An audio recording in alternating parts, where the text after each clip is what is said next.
Thank you. Wow, thank you so much, Gloria. I think that is already a very detailed description you've given about me. I'm not really sure whether there's really anything new that I can add to that. Yes, I do agree. Yes, I'm passionate. I'm a passionate educator, and one of the things that, of course, part of what I'm doing even in this session is just to share our experience and to share our knowledge, because for us to change the world that we're living in, we cannot be selfish with what we know. We have to share out so that we build a community that is progressing to the right direction. And I'm looking forward to, for us to engage and have this conversation so that we're able to really build a shared understanding of good practice in teaching and learning. Thank you. Thank you very much, Mr. Muhati. And he would also tell us why he refers to himself as Dr. Muhati. Well, I do not have a PhD. That's what I was discussing with Felix. Because I saw the poster. The poster actually identified me as Dr. Muhati. I do not have a PhD. Maybe it is one of the things that I'm working towards achieving. But that title, I got it. Maybe a fun fact. I was nicknamed Dr. Muhati when I was at second year, and this actually came from one Professor Mondi, because you are very argumentative in the political science class at the University of Nairobi. And that is how Professor Mondi nicknamed me as the only doctor in undergraduate. And the name stuck, but I do not have a PhD, so I do not have any claims to having a PhD whatsoever. Yeah. Thank you very much for that clarification, Mr. Muhati. So next, I'd like to formally introduce you to Mr. Joel Kahindi. So Mr. Joel described himself as a determined and hardworking person. So he's an expert in MIE and STEAMLab Africa, dealing with professional learning. He's a professional learning specialist. He's a caring graduate. Sometimes we don't get to hear that term very, very often. Someone is a caring graduate. So he's going to tell us how he's a caring graduate with a bachelor's degree in education, honors in mathematics and business study, but his major is in business study. So he has extensive experience in ICT integration and in teaching and learning. He's also participated in working experience placement with KICD and online curation, that is KICTC. FT. He's going to tell us what that is. It was an online facilitation. And he's very keen in pursuing a career in digital content creation and online facilitation for the sustainable individual development of the 21st century skills. And that's what we're doing right now, even using this internet. So, Mr. Joel Kahindi, I welcome you to please say something. All right. Thank you, Madam Gloria, for that wonderful introduction. Basically, what you've said is me. And in regard to what you said, that caring is just what comes to me first, because what I learn, basically, I love to share. And so I share with my colleagues at work, I share my colleagues different areas. I really want to learn and learn and learn. And anytime I get a new concept, the first thing I have to do is consolidate the information, the knowledge, the skills, and try to unpack and try to share to my colleagues. And that's why that item of caring graduate came in regard to being an online facilitator, I actually have the passion to share. And so most of the engagements that I have are because of the geographical position of my comrades and colleagues. We usually engage online. And that's why I come in as the bridge in terms of knowledge sharing and bridging the gap between uh, the skills in education and leveraging the ICT integration as a key component of the 21st century. And so I'm really passionate. Even the fact that I'm here, uh, I really look forward to even learn from you, learn from Dr. Muhati and the rest, so that out of this session, I can again scale my levels and continue sharing as well. Thank you so much. Thank you very much, Mr. Kahindi Joel. And lastly, I'd like to introduce Mr. Malombe Felix. Mr. Malombe Felix is an edtech and innovation profession with immense experience in supporting digital transformation in schools. That is STEM curriculum designer and computer science educator. He's an executive director of STEAMLabs Africa, an organization that seeks to inspire action, transformation, educational practice, and empower generation. So, Mr. Felix, all those are strong terms. Like everything we're hearing right now is just the boom part of your career. So, kindly, Mr. Felix, let me give you a chance to introduce yourself.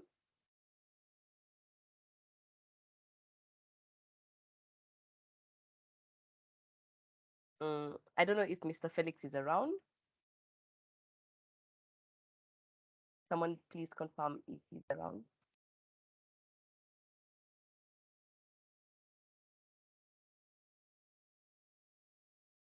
Okay.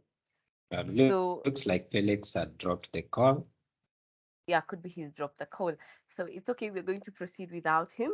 When he joins us, he's going to introduce himself because we're not going to stop. Uh, I just realized that I didn't introduce myself. My name is Gloria Kisiangani for those who don't know me, and I'll be your moderator today for those who just joined us. I'm an English and literature teacher and a writer and a budding filmmaker. I have vast experience in teaching and editing and writing. So I usually consider my sole role in teaching to assist my colleagues in writing, editing, research, and organizing content to meet the needs of students while providing excellent services. So now that I believe that most of us are teachers here, and if you're not a teacher, you're here to learn more about education. You might be a parent, and whatever we're going to learn today is vastly going to help you even while bringing up your child.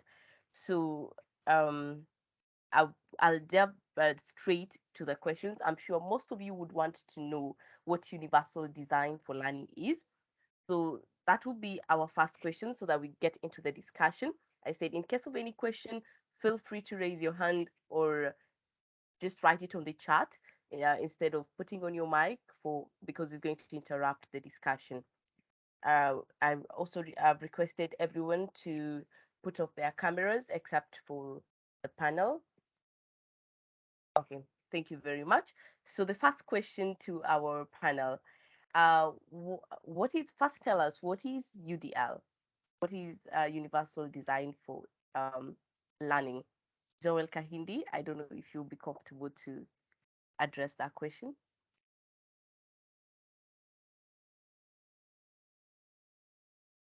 Okay, well, thank you, Gloria, for that question.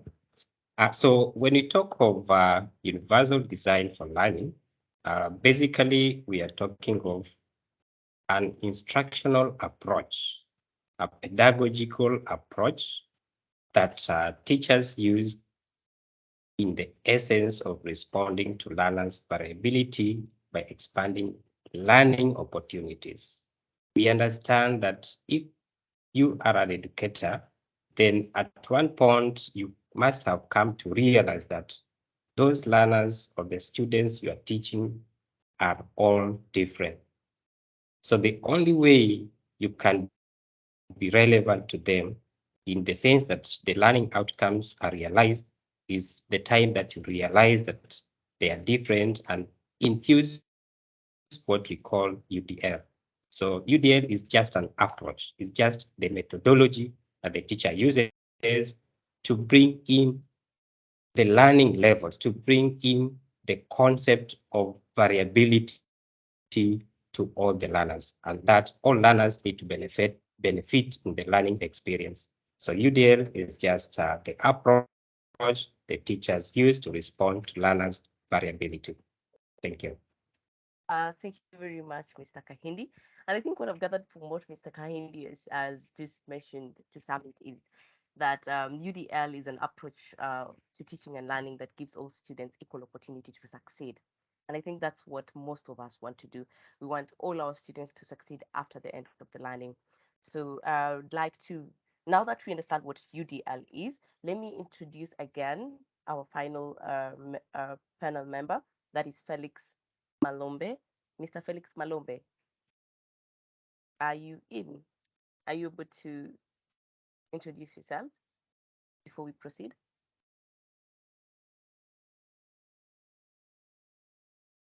Okay, so it seems Mr. Felix Malombe is not yet comfortable. So I'm here. I'm sorry.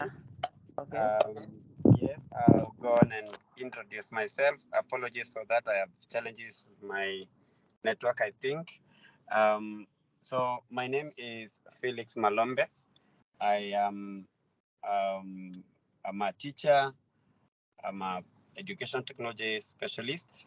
But basically, what Gloria said is totally who I am. I just work with teachers and students to build around innovation, and so it's a great opportunity for me to engage the other panels and panel members and the teachers at large, so that we can build a community of practice that is putting the best foot forward for our students in Kenya and beyond. Thank you very much, Gloria. Thank you, Felix. I would like to put you on the spot again. When I was introducing you, I mentioned that you are the director of STEAMLab Africa. Could you please tell us something about STEM? So just to put it out there, most of the teachers in this community are aware that we meet fortnightly to discuss aspects regarding what is happening in classroom today, and we move from aspects to do with STEM education, business and entrepreneurship, transformational pedagogical approaches like what we are talking about today, and that is wired and built together by the STEAMLabs Africa team, led by our professional learning specialist, that is Mr. Joel. STEAMLabs Africa is an educational social enterprise that seeking to empower young learners in Kenya and beyond by using technology where possible, and also the other 21st century approaches. We also work with teachers from time to time to implement certain projects that focus on digital skills, environmental sustainability, and financial inclusion. And so that is the team that I head. We are about 15 of us in our team, and Joel is our leader when it comes to education. Joel Kahindi is the leader when it comes to professional development and professional learning at large. Thank you very much. Thank you very much, Mr. Felix, for that clarification. And I'm sure most of us seated back have been wondering, like, okay, you introduced the topic universal design for learning, but what is the benefit of universal design for learning? Like, why are we having this discussion today about it? Mr. Muhati, please help us with that. Thank you so much, Gloria. I will pick up from where Joel left. Joel, where he was talking about, universal design for learning is actually a way of thinking about teaching and learning, and with the sole aim of removing barriers that impede quality learning. And one aspect in that definition is that Joel has actually helped us to understand something about learner variability. So in this sense, we are trying to think about, we have a group. Ordinarily in a traditional classroom, we always have about 40 to or part thereof a number of students. And what that means is that each of those students has got their own individual strengths and their own needs in the classroom. So usually in a traditional setting, we'll have a one-size-fits-all method. And as research has shown, one-size-fits-all approaches do not work because it does not reach out to each and every single student, each and every single pupil. They're coming to that classroom with different talents. They're coming out, they're coming into that classroom with a wide range of experiences. And so it's incumbent upon the teacher to now think about how then do you ensure that you design methods, you design approaches that speak to the needs of each of these students. And in this case, how flexible are your methods? is the question.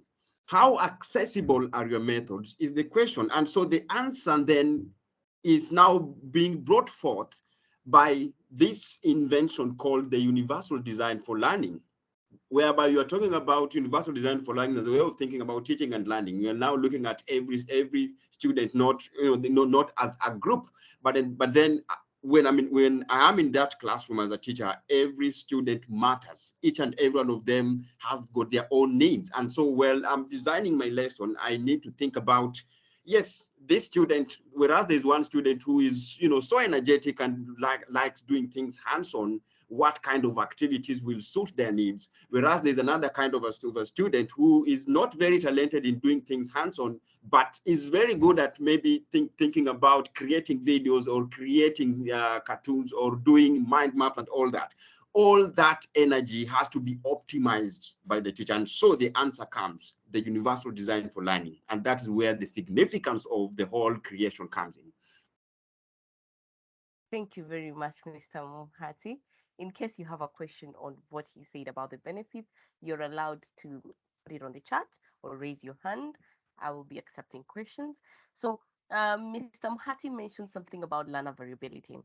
And I would like to welcome Mr. Felix Malombe so that he can tell us more about the learner variability. What is the concept of learner variability, um, and how is it impactful to the student learning? Mr. Felix Malombe.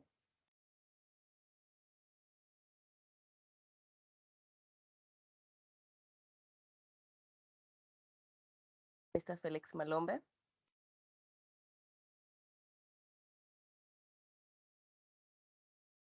Thank you, Gloria. Once again, apologies for this. I am having device challenges today, but I'll go ahead and talk about variability and as it pertains to what we are talking about today, that is universal design for learning. And usually when we talk about learner variability is that we say that we normally assume that, students in their own, spaces uh, come with specific things in terms of definitions of who they are. I would speak about their culture. Someone brings their culture to the classroom. Number two, we're looking at students, differences in terms of how they learn. So there are different learning styles.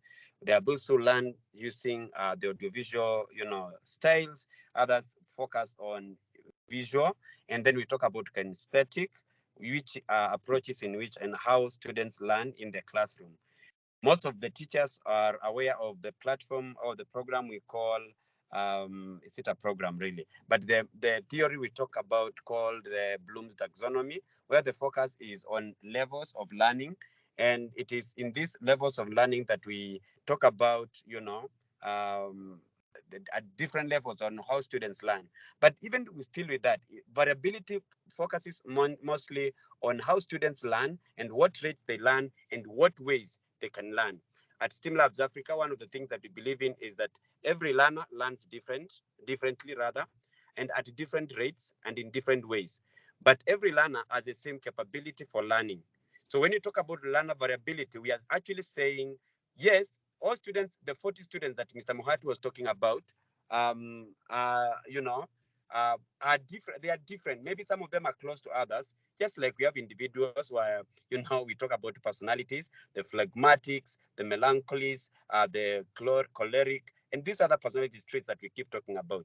Variability in the classroom comes the same way. So learners bring in their cultures, they bring in their learning styles, they bring in their attributes of their personalities, etc. And that is what we want to delve into and see how we can use those specific, attributes of their personalities or learning styles to bring out the best of themselves without crushing students because of because of their personal differences with others. And one fits all does not meet that need. Thank you, Mr. Mohati, for highlighting that. Back to you, Gloria. Thank you very much, Mr. Malombe. And I would like our panelists to actually bring this concept home by giving us a tangible explanation. So my next question would be, being an approach, I believe that there are guiding principles to the universal design for learning. So, Mr. Muhati and Mr. Kahindi, please, can you unravel this for us so that we get to understand why UDL approach and not any other approach to learning?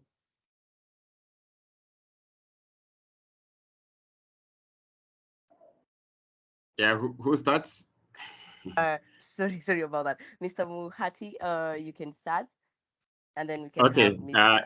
Yes. Thank you so much. Now, in this sense, when you're looking, we can now look at this systematically so that we are, we elevate this conversation. Now, there are three different key principles of the model, the universal design for learning, whereby the first thing is comes to the issue of let me just a quick one. So three things. The first one is engagement. Then the second one comes, the second principle is on something to do with representation. And the third one is on an aspect of action and expression. So I'll start first of all by talking about engagement.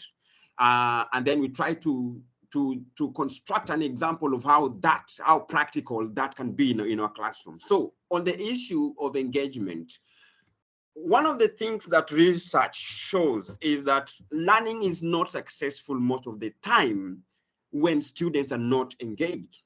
And this usually is very live in a traditional classroom where we are using a very archaic methods, one size fits all.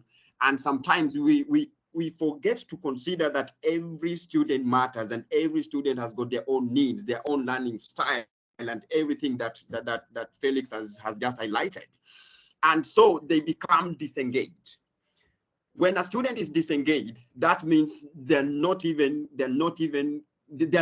part of that learning. They're already off the track. And that would definitely mean that towards the end of the lesson, towards the whole session, you'll only find maybe 2 or 3 students will be able to now, explain, what is it that they've been able to achieve throughout the whole lesson experience. So how do you ensure that your students are engaged if you're trying to deconstruct the first principle, engagement? The first thing, usually, ordinarily, we always know that a lesson has got, 3 different parts. When you're designing that, we have the starter, and you have the main body of the lesson, and yes, we have the evaluation part, or the last part of the conclusion. So at the starter of your lesson, when you already thought through your lesson, while planning at the planning phase, you need to think about how then do you recruit the interests of your students. A teacher, when you go into that classroom, the first thing that you need to know is that you're a recruiter. You're not, it's not that, just the same way recruiters will always, speak about whatever they're having, and, we have this job and we are looking to attract this kind of candidates. The same applies to you as the teacher. You have this kind of concept and the content that you want to teach the students, so that at the end of it, they're able to demonstrate certain skills and competencies. Recruit interest from the first point. And in this case, there are different ways to do that. So ensure that, in each and every step, there are always challenges. There are always barriers to learning. Assuming I'm teaching a history lesson because I'm a humanities teacher. And ordinarily, I find my students who are in one of the lessons, they're coming from a PHE lesson or a PE lesson. And, that at that point, they've been using a lot of energy, that they're coming in when they're very tired and all that, or they're still hyper with, with whatever has been happening in PE. So you're coming in, and history, ordinarily people would think that it's always a subject where we just come and learn stories and stories and stories about Hitler and all that, and then it's just boring. What then do you do? Change practice. They're coming from the PE lesson. Let them come in with the same energy. And what do you do? Devise or think about a strategy where they're coming in with the same energy. They're moving around the class or trying to think about something, in the lines of history, or doing something in something sort of a role play, or just something to jog up their minds. And as you do that, you're now attracting their attention and you're recruiting their interest into that subject. It's not like, just coming, what did we do yesterday and all that. Find very, very, very practical things to do with the students. in that case, they're able to, you're able to capture their attention. But if you fail to do that, ordinarily, when you come in, what did you do yesterday? Okay, one or two things, or maybe the bright students who are able to even get what was taught yesterday will now be able to give examples, and then the rest will only be saying a yes or no answer, which does not really work. So engagement also comes in terms of thinking about, we have different levels of students, whereas we have an expert learner, and then we have an average performer, and then a student who needs more support. I don't want to talk about the other way of looking at it. I don't know how it is framed, but you can look at the level of difficulty of a task. I'm teaching a concept where it can be in math, it can be in science, it can be in history. So you're coming in with a material that for the expert learner, they'll find it very easy. The language, they're on top of the game in everything. They'll do that very quickly. And yes, they're finished. And when you look at that, maybe they're about five of them out of 24. And then you say you've achieved, everyone is happy. That's a lie, Mwalimu. There are students who have not gotten it because the material you're coming in, you're using is very difficult. They're not getting that. Why then, Mwalimu, don't you? Because sometimes vocabulary is a very big issue for students. You can imagine you're dealing with 16-year-olds, Mwalimu. So come with a glossary. This is something that many teachers would always take for granted, but a glossary goes a long way in helping a student move to just 2 or 3 steps ahead. Because with a glossary or with a material, just the same material, but you have broken down the language, you are breaking the barriers so that they're able to understand and be able to engage and perform that activity. So with engagement, you are attracting their attention. The moment a student finds a task very difficult, they think, oh, this thing is just so boring and I don't know it. So why would I even spend my time on this thing? So they just leave it. And at the end of the day, it's gone. So engagement, find ways to engage them. And with engagement comes different ways. You can engage them using videos. You can engage them using role plays. You can engage them using collaborative activities or cooperative learning, if we use that in that sense. Or in other words, sometimes you can also use what we call student teachers, where students become the agents in the learning process. They carry the process. They take full ownership of the process, and by making them to be part of the process, such that it is not always the teacher taking the lead, but the students themselves can also be part of the process, taking the lead and leading conversations, spiking up those discussions. Their interest and engagement is well arrested. So I want to believe on the issue of engagement. Mr. Joel will also help me to just bring that to the right level. Mr. Kahindi, you're welcome. Okay, thank you, Gloria, and Dr. Mhati for that wonderful explanation. So when we talk of the guiding principles of UDL, we are referring to 3 main areas of focus. And so UDL focuses on multiple means of engagement, just like what Mr. Mhati was talking about.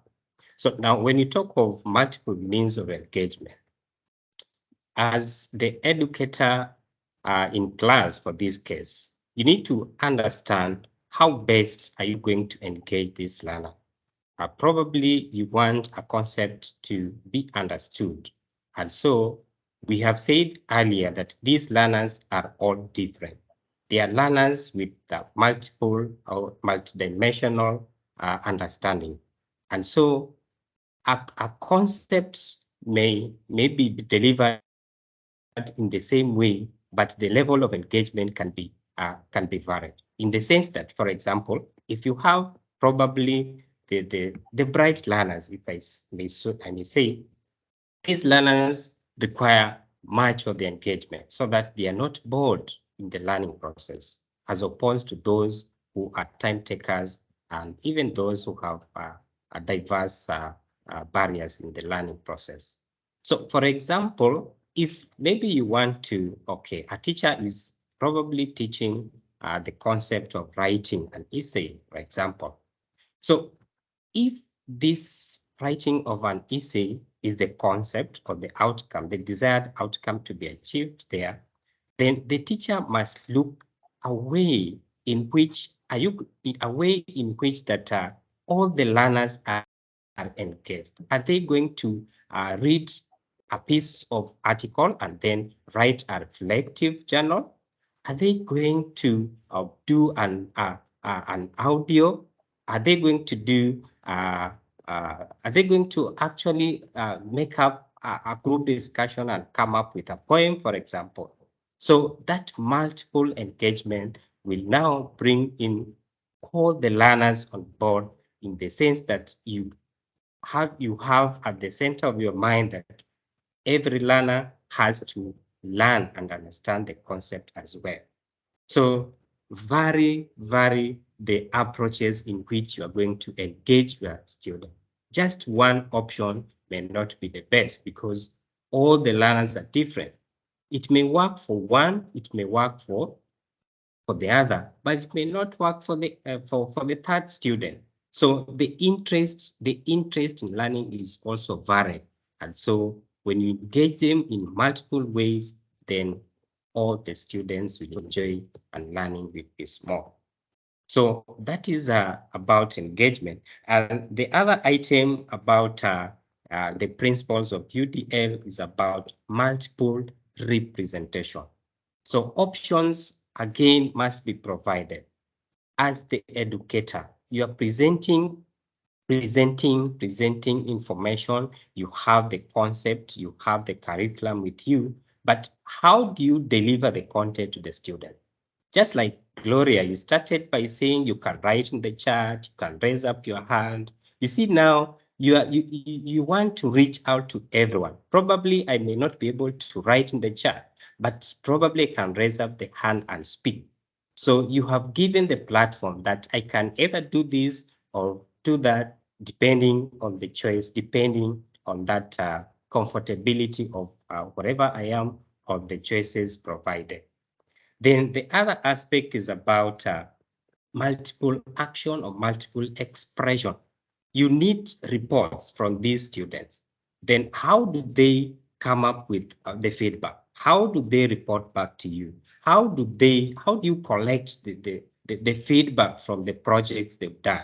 So give them options. Again, probably they can do write-ups, probably they can do audios, they can do some classroom presentations. They can do different things that make their voice heard, not just probably writing, not just probably an audio, not just a podcast. It can even be just probably a discussion and a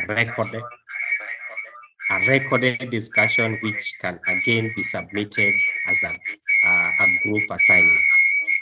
So the key elements of the EDL principle is multiple engagement, multiple expressions, and multiple expression. I said multiple engagement, and then engagement. So that's it. Thank you. Thank you very Thank much. you. Just to add, because you are dealing with that section together with Mr. Joel, and he has done that very well. So just to spice that a little bit more. So one of the things, because this has got has got striking similarities with the Vygotskian principle of where Vygotsky Lev Vygotsky in 1976 is talking about the zone of proximal development. So one of the things, the universal design for learning is actually not replacing the role of the teacher, but the teacher is only coming in the learning process as a capable interlocutor. And what I'm actually basically meaning is this. The aim is to challenge the student and just to stretch them to move from a position of dependence on the teacher and, just climb up the ladder to a position of now being able to perform activities and take charge of their learning autonomously and independently. So what happens, the scaffolds, the support that the teacher offers at that level is supposed to just offer what we call the foundation for the student to understand the task instructions, but then the creativity in terms of how then do I move to the next level, thinking with, planning with the end in mind, that now rests upon the student, because now you are offering them the room to think about the different ways they would want to execute and that task. So one of the things Joel has said, and I agree with him, is that offer opportunities, multiple opportunities, choices, and in that case, if you're writing, if students are supposed to to submit an assessment, how do you want them to perform that? Whereas there's a student who is very good at just developing it as an essay, and that's okay with them. The other kind of student who always likes using computers and all that will create a blog. There is really no problem with the student creating a blog, which is they are communicating but using different formats. You gave them the choice. I mean, it's interesting for them to create a blog. Another student will actually want to create a podcast, and I've seen students doing that very well. A student creates a video, and some students I always see, they always have something like a YouTube channel, which they are communicating and sharing ideas, and of course they are able to even disseminate that and share that with the other students, so that now they are also able to learn from one another, whereby in this case you are differentiating instruction. It's not only that the teacher, the traditional understanding is that the teacher is the all-knower, the custodian of knowledge, but that's a very wrong perception. Sometimes you can enter that classroom as a teacher with no idea of what exactly this thing is, but you'll be surprised to see that students really know so much more than you, and they'll even be able to teach you in that lesson. So offer opportunities to your students. Ask them, how do you want, in which ways will you be able to work with this? But in this case, you need to factor in that the students will be, if you just ask them to create a PowerPoint and everyone does it, you'll see that there are students who are not even able to organize that very well. They do not have the skills. So you're actually denying them the opportunity to do something different, whereby they're able to communicate and demonstrate to you that, yes, I understood this concept, and because I did that, I'm able to show you how well I'm, how creative I'm able to apply that knowledge to solve problems. Thank you so much. Thank you very much, Mr. Muhati and Mr. Kahindi. That was very insightful. Allow me again to go back to the in-house rules. If you'd like to, if you have a question, kindly you can put it on the chat or you raise your hand. And guests are kindly requested to have their microphones, or sorry, their cameras off. And I'm going to pick on you once you have a question and you're raising your hand. I'll kindly note that. So what Mr. Muhati and Mr. Kahindi have just told us is three guiding principles of UDL. And what I've heard from them is that when they're talking about multiple means of engagement, I could hear them talk about inquiry-based learning, problem solving, making learning real, and making concepts chewable for the students. So basically all these, Mr. Muhati, just to quote him, said would come in handy, especially in starters and when you're developing your lesson. And when it comes to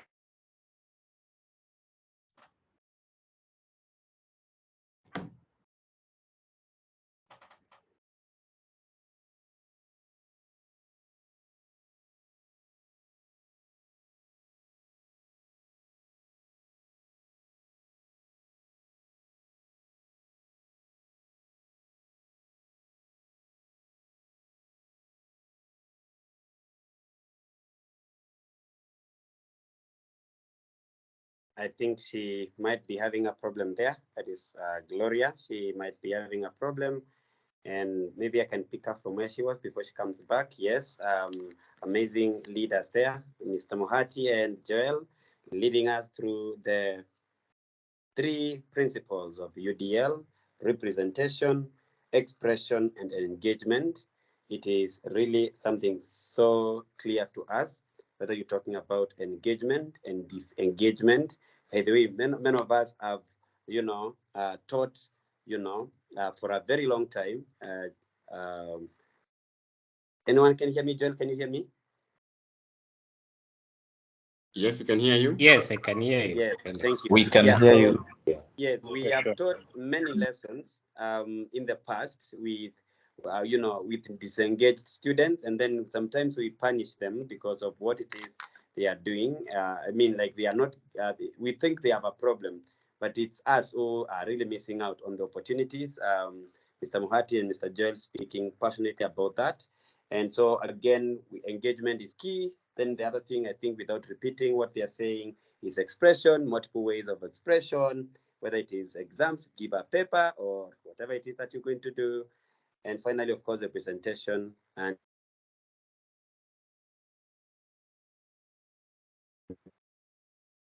that was very clear. Back to I'm sorry about that. Okay, I was just trying to sum up what Mr. Muhandi and Mr. Kahindi were discussing about. And one of the things that UDL brings a challenge to, especially now, Mr. Muhandi, you're an ICT expert. What do we do in terms of getting these glitches in our internet? What do you think would really make us not get these glitches? I think we can have that conversation later on, now that you're an ICT expert, because somehow handling these things can be a little bit challenging. Now let's go back. Someone has actually raised a question on the chat about panelists, and I'm directing this to Mr. Malombe Felix. So, Mr. Malombe Felix, how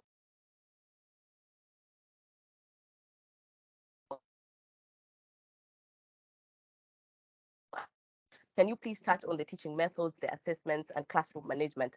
And please also add on the consequences of these to the students and learners, the consequences of having this designed educational system for average learners.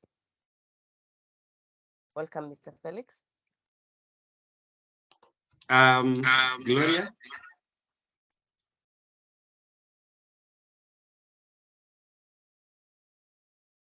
Is Mr. Felix still in? If Mr. Felix is not in, we can have Mr. Muhandi, Mr.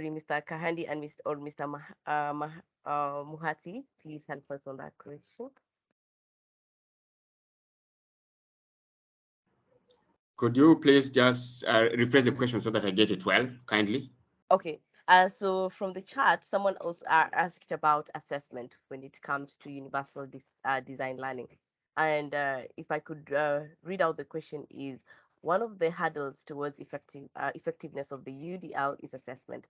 How possible is it to equally have and embrace universal design for assessment? So as you're answering that question in terms of assessment, I would like you to also tell us something about how our educational system designed for average learners in terms of the teaching methods, the assessment, and classroom management. Okay. Okay.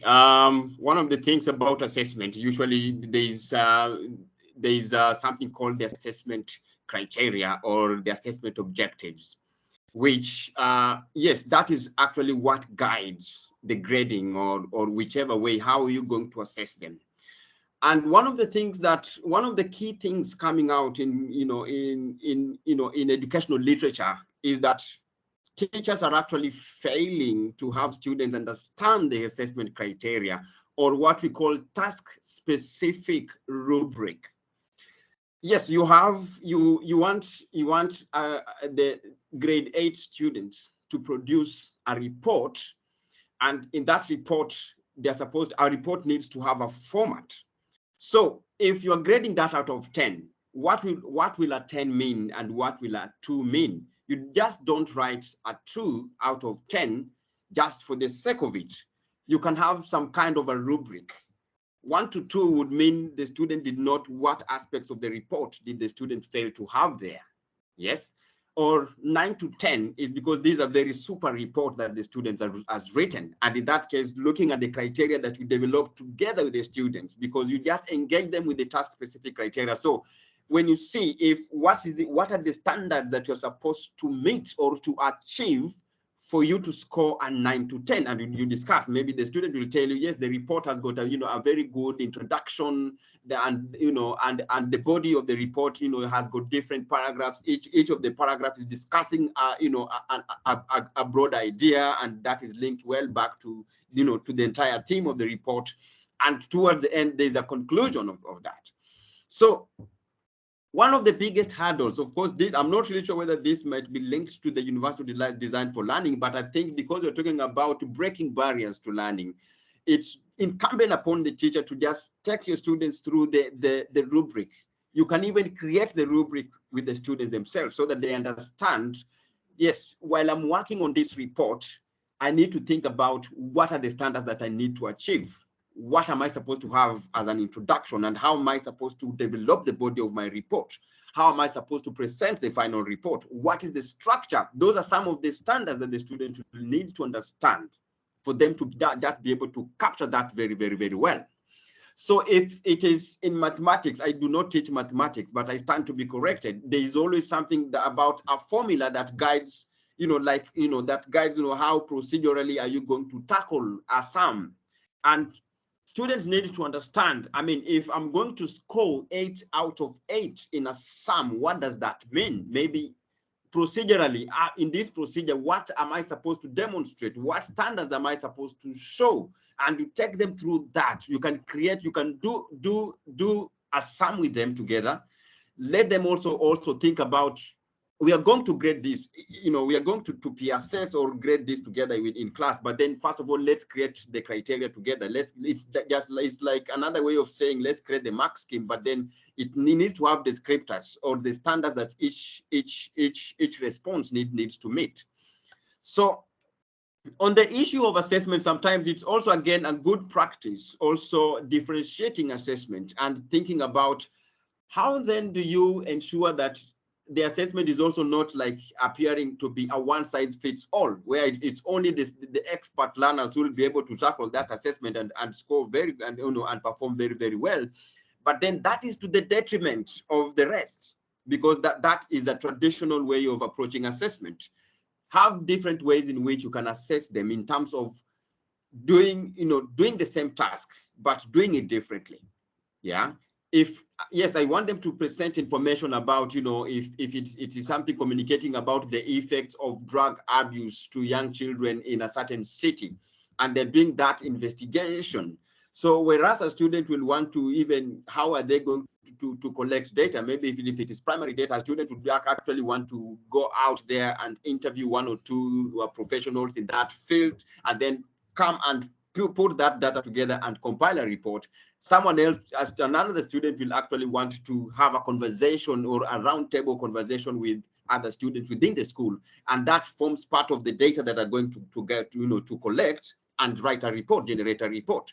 Another student will actually just want to do content analysis or desktop research, where they're just going to look at different pieces of information or available sources of information and just try to construct an argument about the effects of drug abuse on young children in city X and X.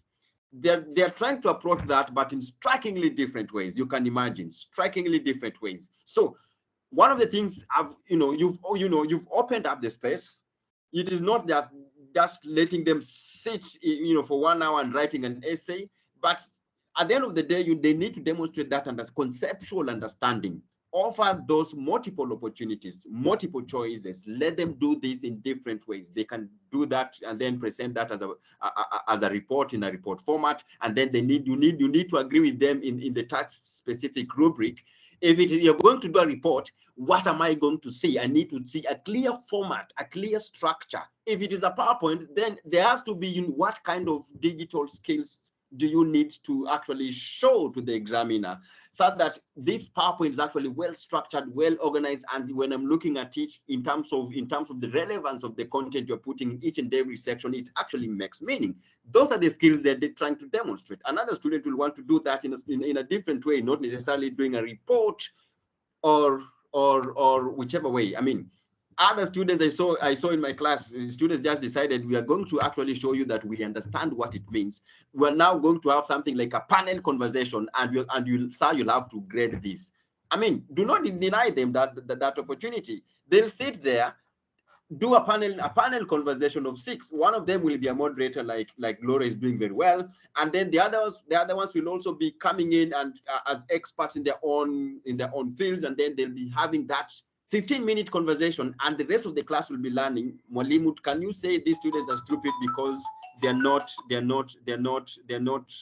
didn't write a report the way you wanted them, but you're just sitting on their talent? Yes. What was the other issue, Gloria? I think you have answered in terms of the assessment bit, but please, I don't know if you've touched on how our educational system designed for the average learners. Yes, Okay. that's okay. Please, Joel. Okay, so thank you. I just want to add my voice there, but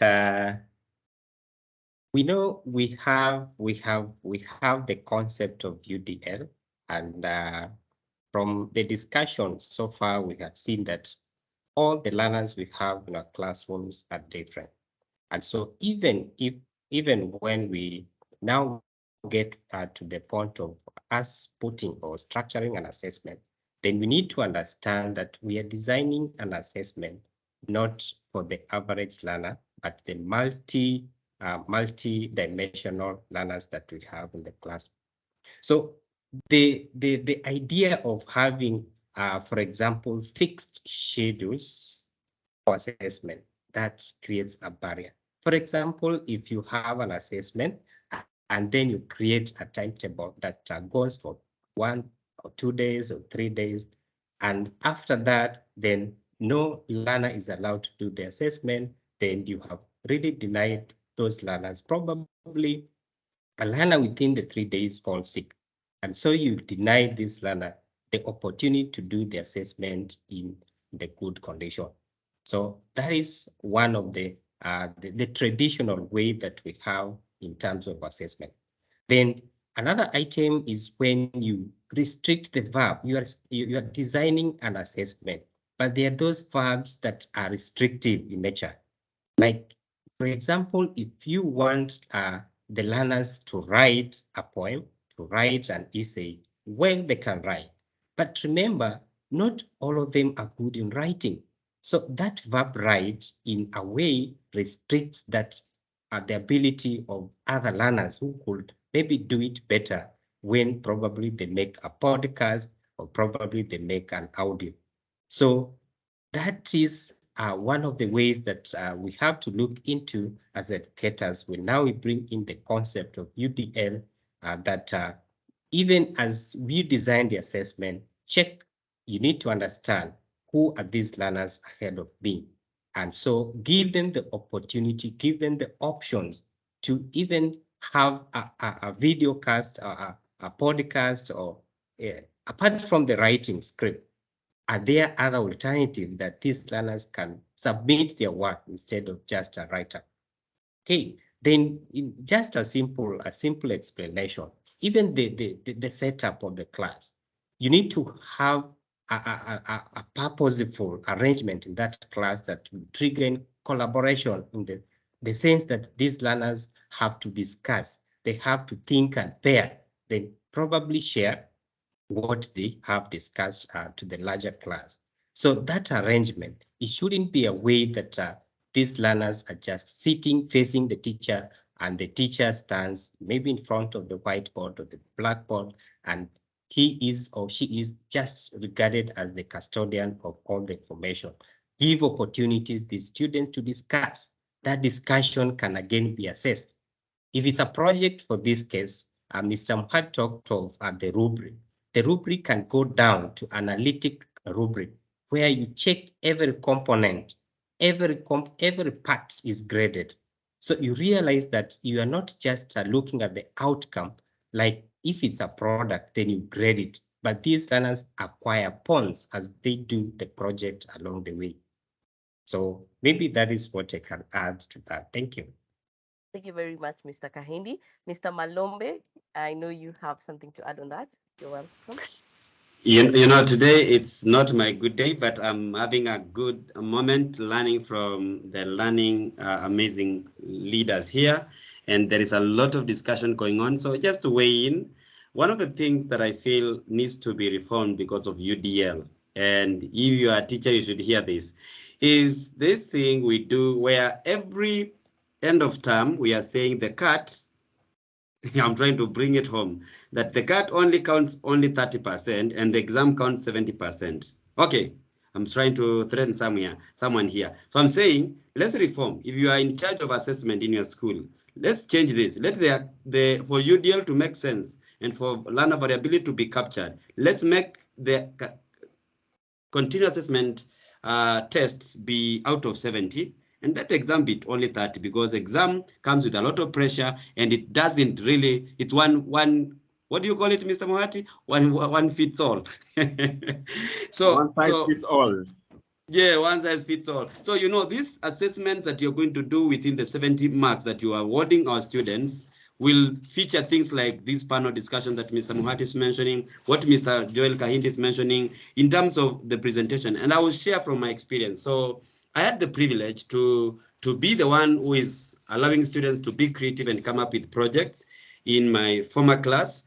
And what I used to do is that I would give students a profile. What do I call it? I had to be smart because I knew this is something that I have to, break the system to get it done. So, but I planned a thing whereby I made a portfolio, and a portfolio works very well with what were the IB schools, not the CBC or even the 844 or even IGCSE schools, whereby you complete a portfolio over a period of time from the beginning of the term towards the end of the term, and the students, by filling in the portfolio and the steps they are carrying out, whether they are doing panel discussion, they can do a checklist as they go, and still remaining relevant to what Mr. Mwat also shared on rubrics, and Mr. Joel Kind was mentioning regarding the activity that you are completing with the students.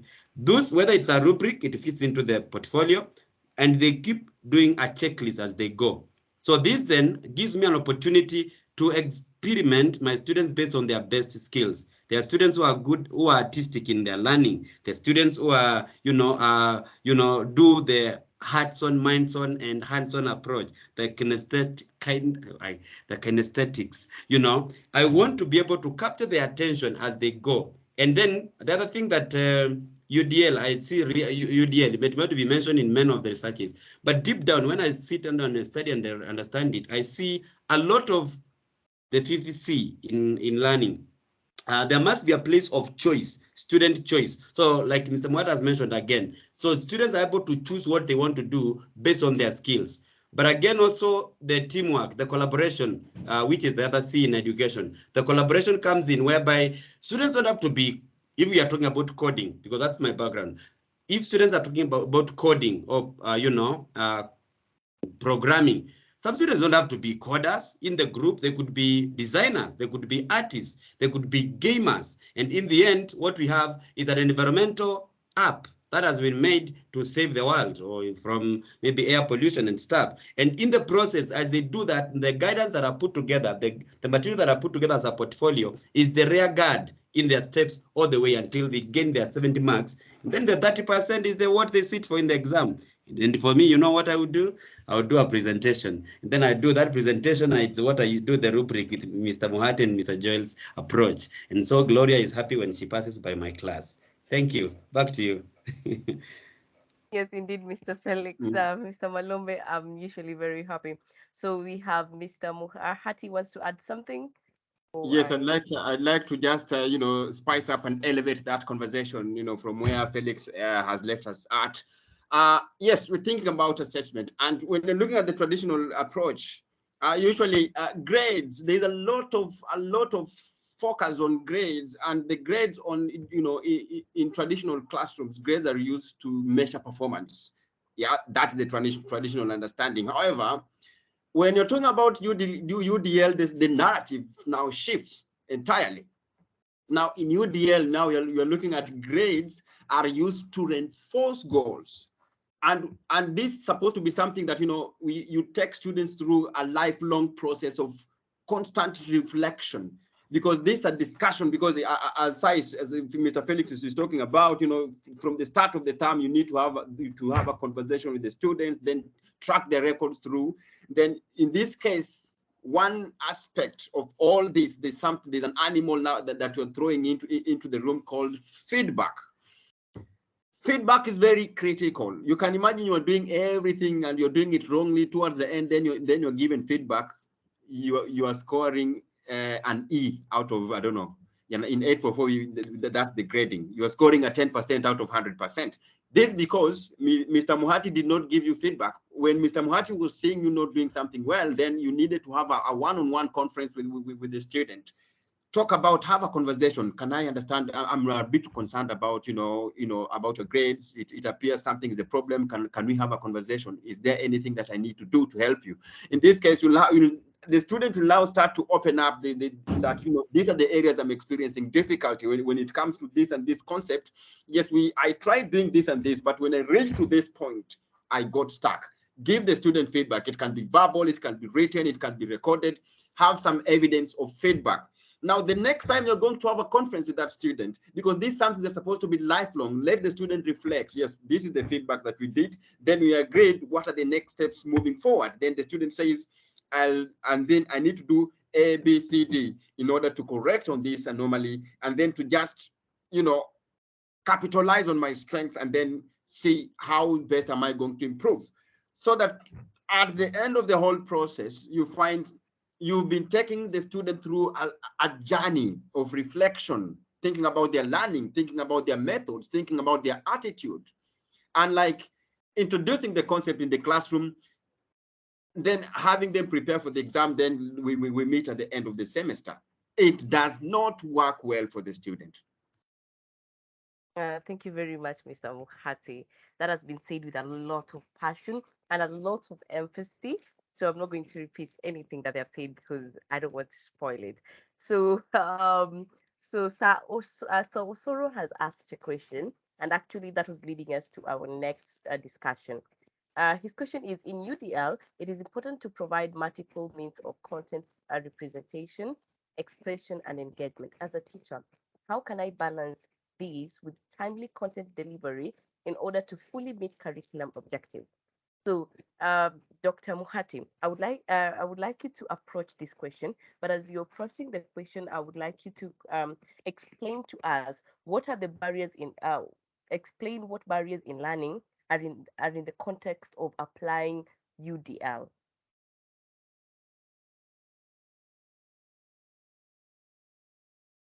Mr. Muhati, your microphone is off. Oh, sorry about that. Yes, Gloria, I think somehow we've already dealt with the question of barriers, but we'll still be happy to just continue with that conversation, because learning is something that is lifelong. So what are barriers? At the very basic conceptualization of the concept of barriers, it is something that blocks you from, either seeing the other side or jumping over to the other side. And when we're thinking about learning, we have the student here, and the goal is to move the student from one point to the other.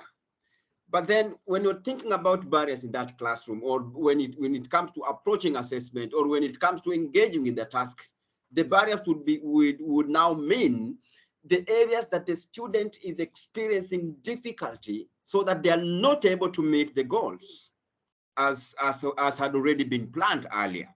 So let's look at this conversation from this perspective. When you're looking at the issue of learner variability, which Felix Malombe and Joel were talking about from the onset, we agreed that we came to a consensus that yes, we have students, each one of them, they're coming in with different interests. They're coming in with different styles of learning. They're coming in with different talents. They're coming in from diverse backgrounds and cultures. And all that is, is how diverse and how rich the classroom is. So if just imagine you're coming in with only one method to teach them, or you're only coming in with just one way to assess them, it is a very big disservice to the students. That in itself is one of the biggest barriers that is now originating from the teacher himself, because the teacher's attitude is that everything will work with just one method. It does not work, Mwalimu. Now, look at it this way again. We've talked about assessment, and you only want them to, you've said you want to write, because Mr. Joel is not happy when you just tell the students write.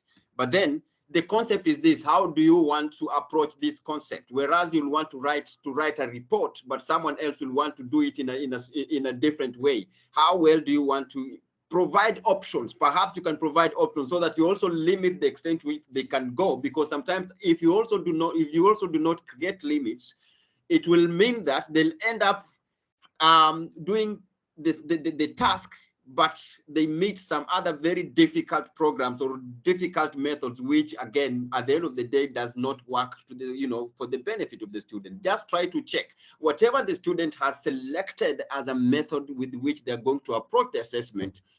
You need to moderate and have a conversation with them. Why have you chosen this method? Why have you chosen this approach? And so why do you think the approach will help you reach the end, the target?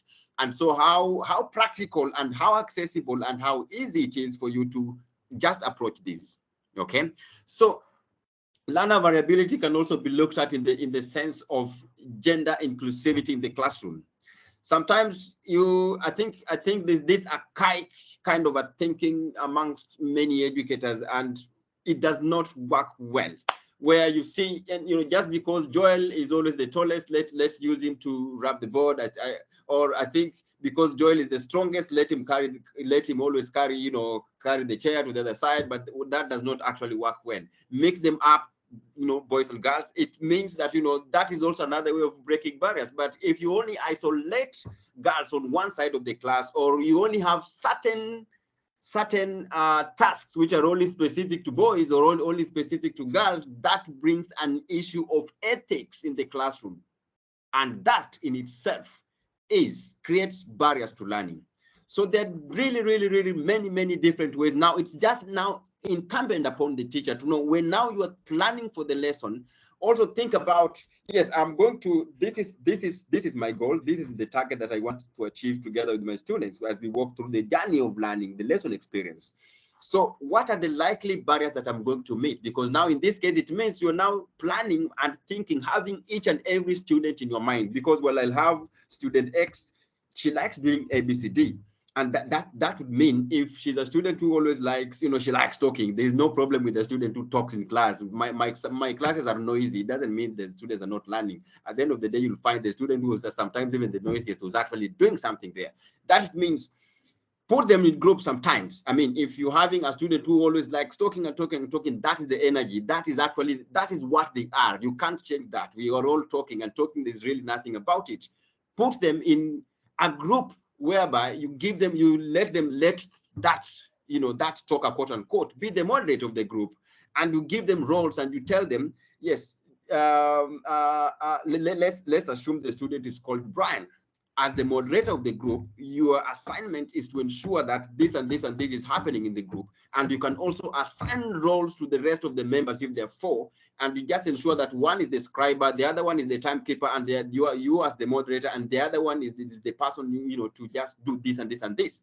In that case, you are ensuring that each of these students is engaged, because one of the issues we're talking about engagement, they are all engaged, they have a responsibility for the group, and if there are also sanctions for anyone in the group who is not doing something that is aligned to the mission of the group, you've offered a very good atmosphere for each of these students to feel important, because, oh, kumbe, I have a talent, I have a responsibility which I think I can capitalize on this more and more to make learning a successful endeavor. In that case, you have ameliorated barriers to learning, and just ensure that each and every student is. But sometimes look at it. There are students who actually really need support from a much more capable interlocutor. And what will that mean? Vygotsky's approach now comes in and adds some spice to the UDL to the UDL model, and where Vygotsky looking at the zone of proximal development approach, where the goal is to move the student from a level of dependence to a level of more autonomy and independence. And in between these two levels is which is called now that zone of proximal development. There's supposed to be some stages through which you take the students. You can do that yourself as a teacher. Let the student understand the foundations of what is needed. But sometimes because we talked of Brian, who is very good at talking, and Brian is very smart. Let Brian also take charge of that as the teacher, quote unquote. In that case, sometimes it's very boring when they're getting these instructions from you. You've said it on and on and on and on right from the start of the lesson. If the student didn't get it, why don't you change method? Use Brian, because Brian got it very well, and let Brian take Rose through the stages. And then after that, Brian can now pull from that, and Rose will now take charge of her own learning independently, and then decide how then am I going to pin this down so that I reach that target. It works. Thank you. Thank you very much, Mr. Mohati. I'm getting feedback, very good feedbacks from the guests. So something that I would advise is to have our videos off. Let me repeat that again. And as you say, the more we go from the known to the unknown, we keep on repeating these things again and again. But it won't harm sometimes to repeat some of the things that have been mentioned before. So just for emphasis, Mr. Kahindi and Mr. Felix, what are some of the digital tools that a teacher can use when applying UDL to make lessons more engaging for diverse learners?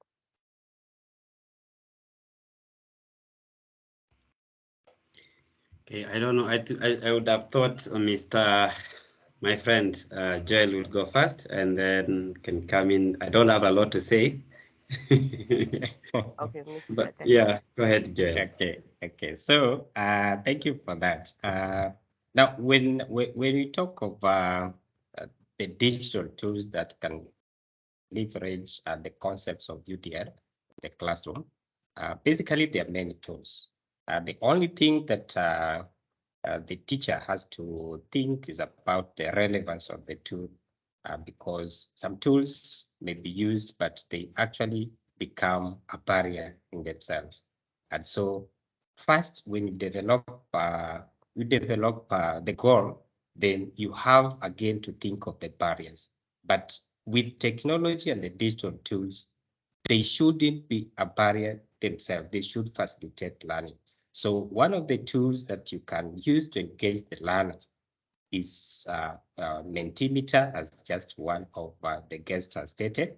We have other tools like Flipgrid, where you can amplify the student voice. They can give feedback in terms of recording their voices and submit the video. We have other tools like Poll Everywhere. You can use Poll Everywhere. As you execute the learning in the classroom, then probably there's some kind of voting, there's some kind of opinion that you want out of these learners. Then Poll Everywhere can be the best tool in this case. Many tools like also Kahoot can do a lot. It can also be used for assessment, can also be used for assignments. You can use even Class Dojo to flip your class. If so, that's your plan. Plus many other tools that probably Mr. Mhati can add on to the list. Thank you. Yeah, I think you've given pretty much everything, but there are so many. One of which I think at this point I can suggest Bluecat. I'm not really sure whether I gave the correct spelling.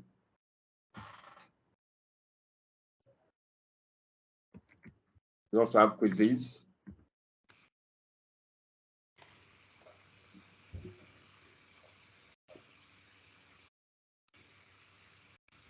All right. Mohati, as you continue listing them on the chat, thank you very much. I like to say that a lot of what we are hearing today is, relate to what we are seeing in the class. It's important that we pick up that the most important thing in what we are talking about is learning. Learning must happen. We cannot be professionals if it is not happening. So whether you have digital tools, whether there are so many of them, which Joel, Mr. Mohati are mentioning, I'm a specialist in that. That is where I focus on mainly in terms of supporting learning with digital tools. I like to say that, you know, as many tools as you might list, the most important thing, and that must be our take home, is we must make lessons happen. No. What did I say? We must make learning happen. Learning is the most important thing we are trying to achieve here. So you could talk about learning outcomes based on what it is that you want to do.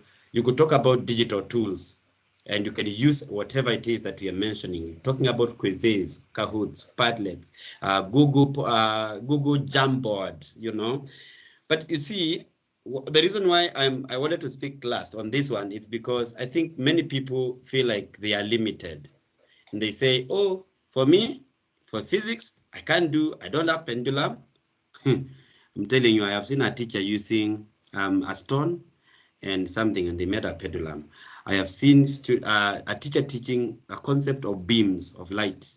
This is a teacher you know about. You know, he has used beams of light by taking a photo of the sunset to bring out UDL, to just ensure that he does not just use the book as it is in terms of multiple ways of expression or multiple ways of representation of content. You know, he's not just using you know, people, we like complaining, but I'm trying to simplify this and saying it is possible. We don't need to think too much. We are not in Europe. We are not in America. We are here.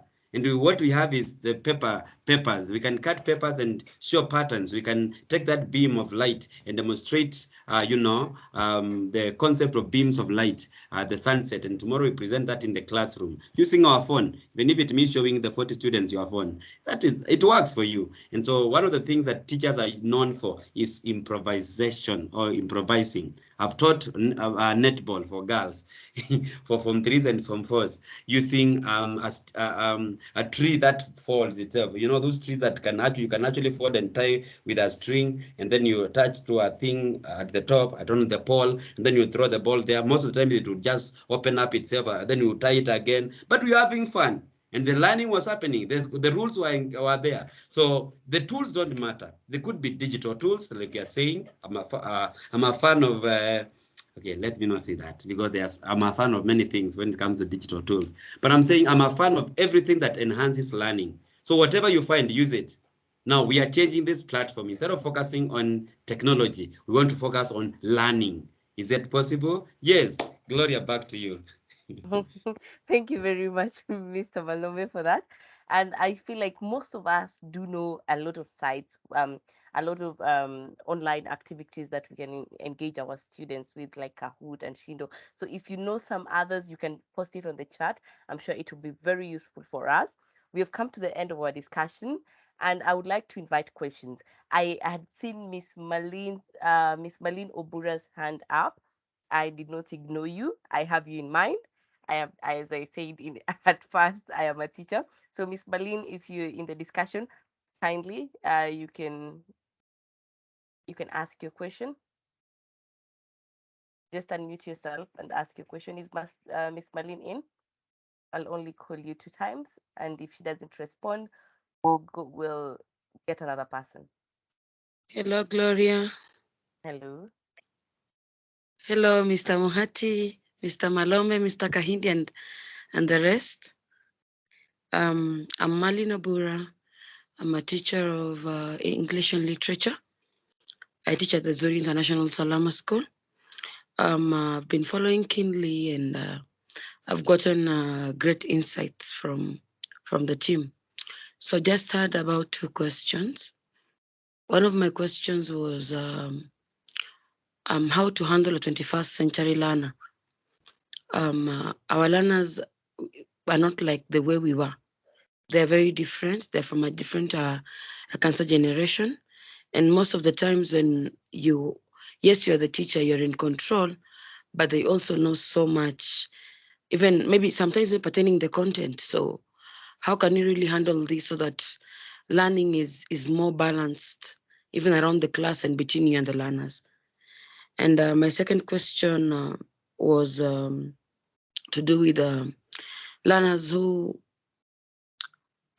take time So how can you ensure that you dedicate your time to them, and at the same time, you give those who maybe are fast-paced a chance to learn? Yeah, that's it.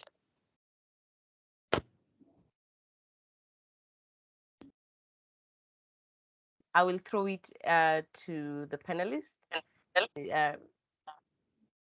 Yes, someone has their mic. We can have a question from you, Jomba.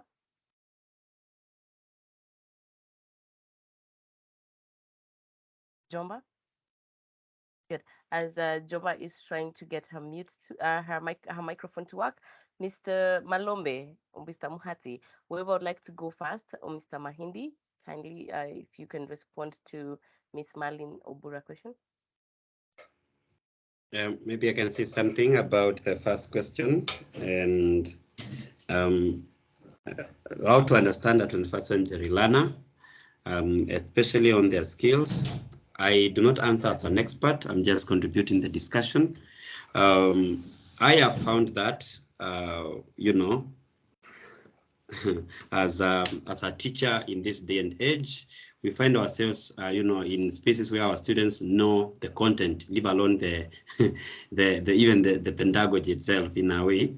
And I was such a student, by the way. So I used to be a difficult student until how we became a teacher even started by that that thing. So someone told me, then you can actually become a teacher so that you also go through what you're putting other people through. But having said that, yes, we find our students having the exposure. And one of the things that we are told is in most of the international standards in education is that we have what we call the teachers being learning facilitators. So I'll give you a casing example. I'm an innovations coach. And what I teach, Ms. Marlene, is that I teach anything to do with business and entrepreneurship, aspects to do with gaming and design, robotics and engineering. And now I can keep going on those things that are about maker spaces and things to do with tech. But do you know that in my class, okay, in my former class, there used to be this statement that I put, and I said, if you are in doubt, Google it. And now the kids, because these are Generation Alpha, not Gen Z, they told me, sir, we don't Google stuff, we YouTube.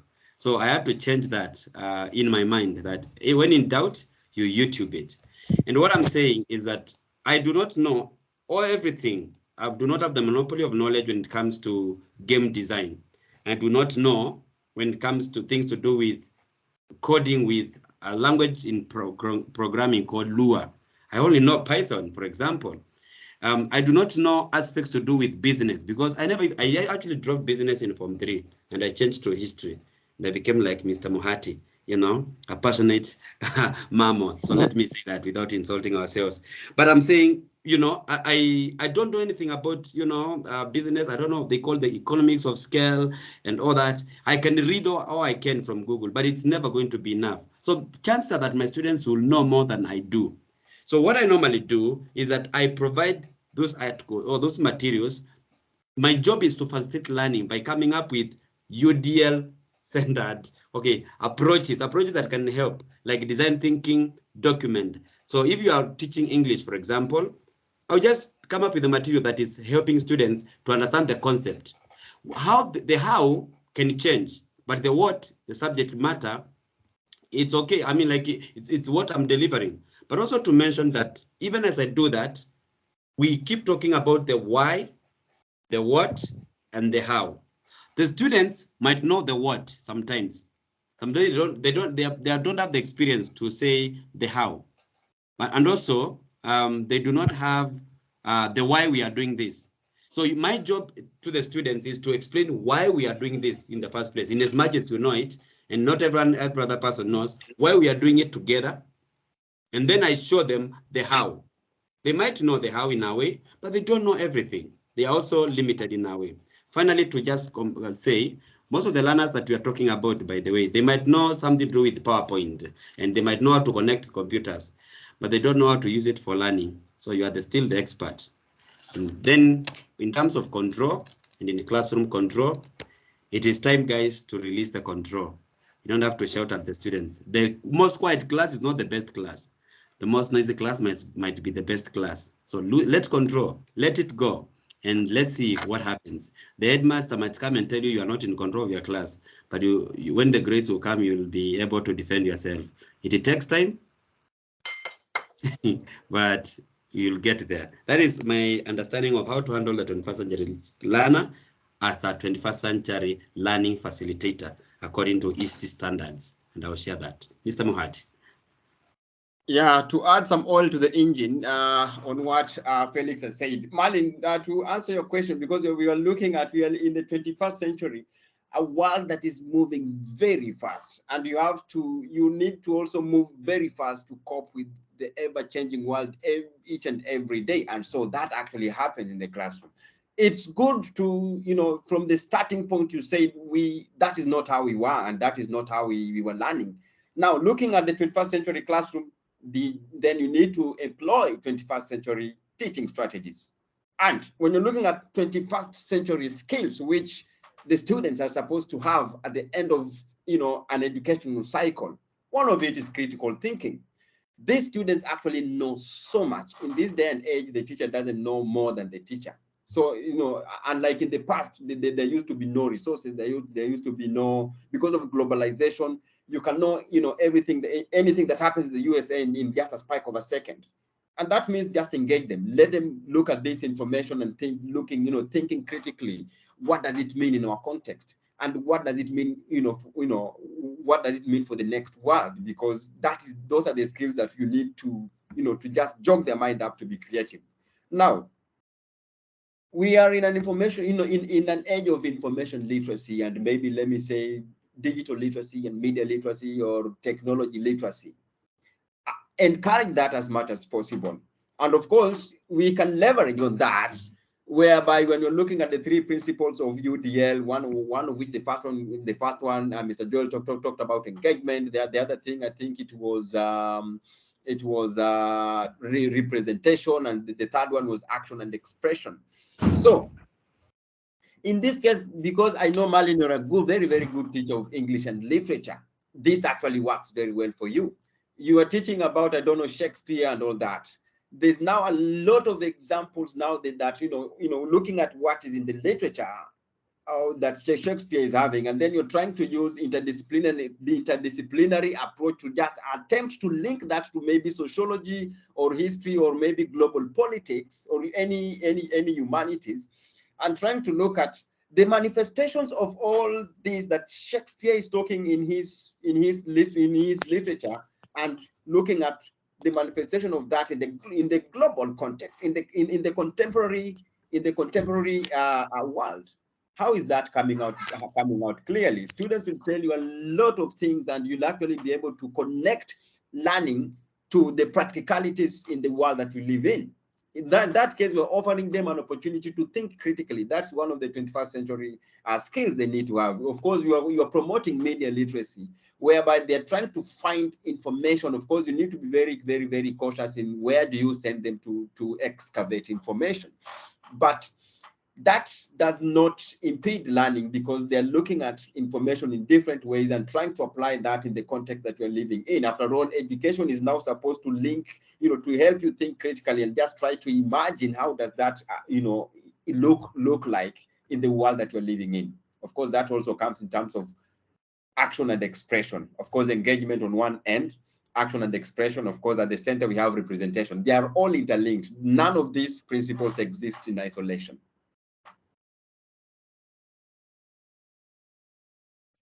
Thank you very much, Mr. Muhati. And I think we are above on our time by like 4 minutes. And we're supposed to be ending this at 9 p.m. But I am going to give Jomba a chance to ask a question, because she had earlier on raised her hand. Jomba, are you there?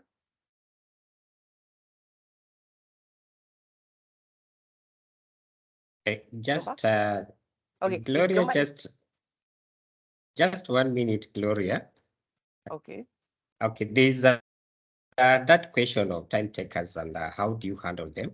And I just want to add something there that you, as the educator, you need to actually differentiate the approach. I mean, the pedagogies that you use in class. You need also to differentiate the assessment. You need also to differentiate even the resources, because we have said earlier that all these learners are different. To some extent, and the extreme cases, you realize that some of these learners will also come and also require like what we call the IEP. In that case, you will also factor in these learners that are as special in a way and they need time to learn. So just come up with a way to differentiate the content. You can differentiate the method, differentiate the assessment in a way that it suits best to these time takers. Thank you. Thank you, Mr. Kahindi. I hope I haven't left anyone's opinion out. Mr. Malombe, Mr. Muhati, and Mr. Kahindi. If you have anything to add, this is your chance before I close the session. Okay. I think that's Mine my is part. to, Uh-huh. sorry, this just to It's okay. say thank you to every teacher that joined. We do this every fortnight, so we come back again in the next few days with a discussion on another topic that the members of the EdTech and Innovation team can suggest, or the educators network from Mr. Mwati's network that we can participate in or can share. And thereafter, we will be able to share this information, and then we can contribute. You can even have discussions so that we can even ask some questions that are relevant. So from me to everyone, thank you very much. Just to make one announcement, if Gloria, you allow me. So just coming up, an event that is coming up at STEAMLabs Africa, we are working in partnership with M-Pesa, Safaricom and M-Pesa to bring together the first Teens Innovation Week in Kenya on the month of December 5th to 8th, 4 days of exposing learners to digital skills and industrial experts and mentors from various companies like Safaricom itself, Google, Microsoft, and Moringa, to just see what the teenagers can be able to create. So schools close on 28th for those who are outside of the international schools. And so students who are, if someone is interested in that, let me know. But I suggest, and I have to say that they have to be around Nairobi for this time, but next year it will be big and better for the same December 5th to 8th, Teens Innovation Week. If you need more information, you can go to STEAMLabs Africa website and you'll be able to find that information. Thank you, and back to you, Gloria, and bye for now. Thank you, Mr. Muhati. Your mic is on. I don't know if you have sorry. anything to say. Oh, okay. Maybe the only thing I need to, as we bring this to the home stretch, thank you so much, Felix and Gloria, for organizing this event. My last remarks to the educators who are here, the life of that child, you have a moment, a minute to just change the life of that child.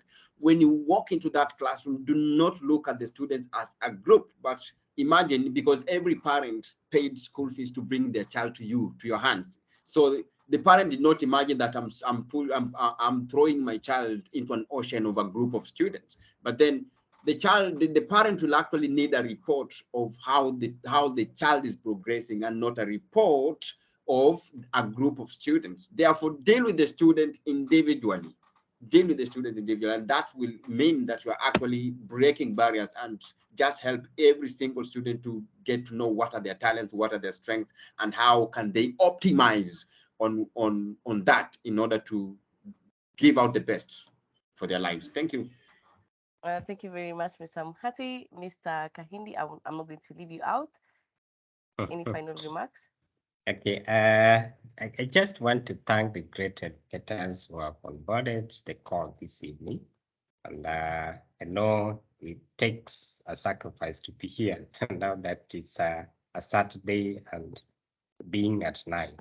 So one thing I would just want to advise is that whatever any content, any stuff, any skill that you learn, please try it. Give it a trial in the classroom setup, whichever way whichever way you find it better for you, give it a try, and you realize that you will be growing. The things that we always say, things that we always share to each other will actually create meaning, and they will be sensible if you try to practice them in your own situation. Otherwise, I thank you and have a blessed evening. Thank you. Thank you very much. I officially call this session to a halt, and you're allowed to leave at your own volition. I guess you've learned a lot. Mr. Malombe has shared his number on the chat if you're interested, and a useful link to Miss Marlin, but I'm sure it's going to help others who are interested with the same topic. And yeah, you're allowed to leave at your own volition. Thank you very much.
Wilberforce.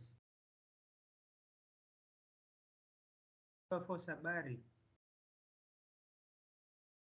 Nzuri, sijui nawe. Oh. Nipo kabisa, napatikana. Na chukua hiyo email katika chat. Kuna talk on Wednesday, understanding the 21st century learner.